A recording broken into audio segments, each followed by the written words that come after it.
Here we are at the second part of Nellie Choc Ice in big trouble.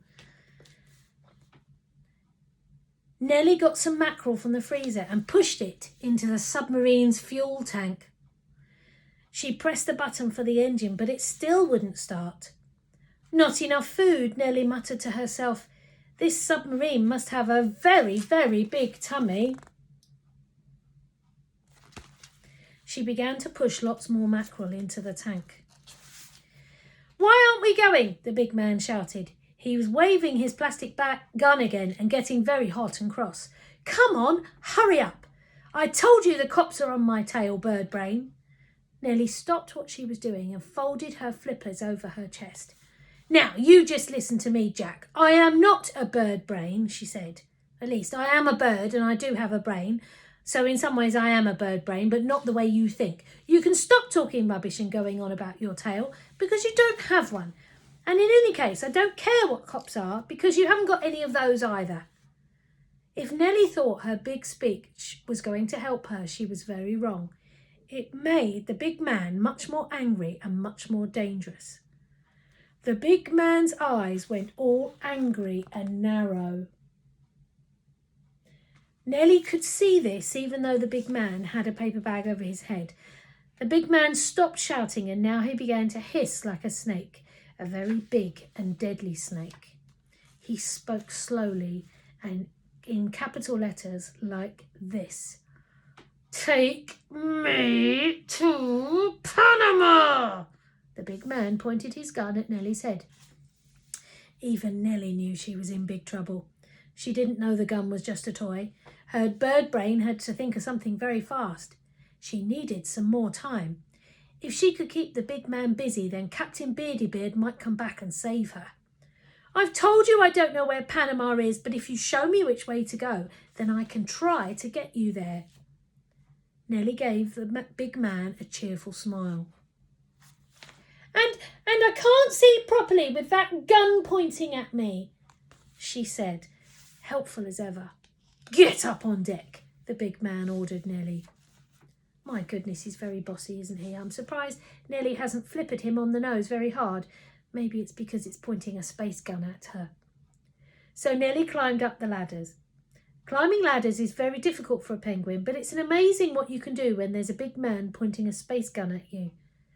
The big man came up behind Nellie, up onto the deck. He looked all around and muttered to himself, Panama, Panama, Panama. I think it's sort of over there. The big man waved his space gun at the sea.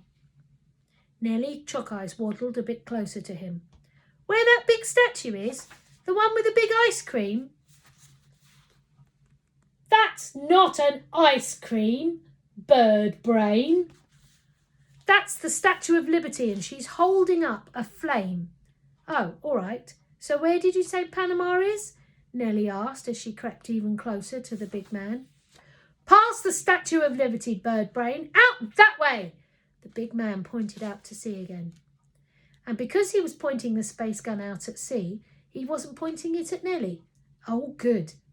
Hooray! The space gun wasn't pointing at Nellie. She thought she might be able to take a stab at the big man's bottom. So she did, and it was a very big stab. Nellie stabbed as hard as she could with her very sharp beak. Did it hurt the big man? Yes. It hurt a lot. Did he squeal? Yes. He squealed like someone who had just had their bottom stabbed by a very cross penguin with a very sharp beak. Had Nellie made a mistake? No, she had not. Ow, ow, ow, ow, ow, ow, ow, ow, ow, ow. The big man yelled, leapt up, slipped and fell overboard. Splash! And his space gun fell overboard with him too. Another splash. Oops. And that was when two more things happened. The first thing was Captain Beardybeard came back with Jez and the crew. The second thing was that Nellie saw two sailors splashing about in the water near the submarine. One of them kept shouting, "Help!" in a very gurgly voice. Of course, he was really shouting help, but he had too much seawater in his mouth to talk properly.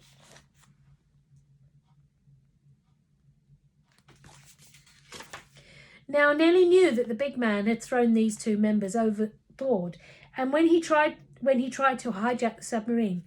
Now she knew that, she decided not to say anything this time, just in case she got into trouble for not helping them. Of course, Nellie didn't get into trouble. Everyone thought Nellie was a hero. It turned out that the big man was the most dangerous gangster in America. His name wasn't Jack, as you know. It was Mr. Big. A lot of people in uniform came to the submarine. Mr. Big was very cross and wet. He kept snarling at the people and calling them stinking cops. So then Nellie worked out that cops were in fact police officers. But she never did see Mr. Big's tail. Bet you know why. The police were very happy to catch Mr. Big. They patted Nellie on the head and told her she was a very brave and bold and wonderful and brilliant, even if Mr. Big only had a toy gun. Nellie went a bit red when she heard that the space gun was only a toy. The chief of police said they should make a big statue of Nellie and stick it out into the sea, right next to the Statue of Liberty. "Can I have a big ice cream too?" Nellie asked. The chief of police looked rather puzzled by that, but you know why Nellie asked, don't you? The next day, the newspapers and TV were full of the story of how Nellie Choc, the most famous penguin explorer, had caught Mr. Big, America's most dangerous gangster. And so for a while, everything was fine and wonderful. But at last, Captain Beardybeard said that they really must get going and carry on with their journey to the South Pole. "We are taking Nellie Choc back home," he told reporters. So the crew of the submarine got ready to leave America and set off for the South Pole. There was just one problem. It was a pretty big problem too. The submarine's fuel tank was full of half-frozen mackerel. Was that a mistake? Of course it was. It was a very big mistake indeed. Oh dear again. And so Nellie's adventures were far from over. It's not easy to sort out problems like mackerel in the fuel tank, but that's another story. And I'll be reading the last Nellie Choc story next. So tune in for that. Bye.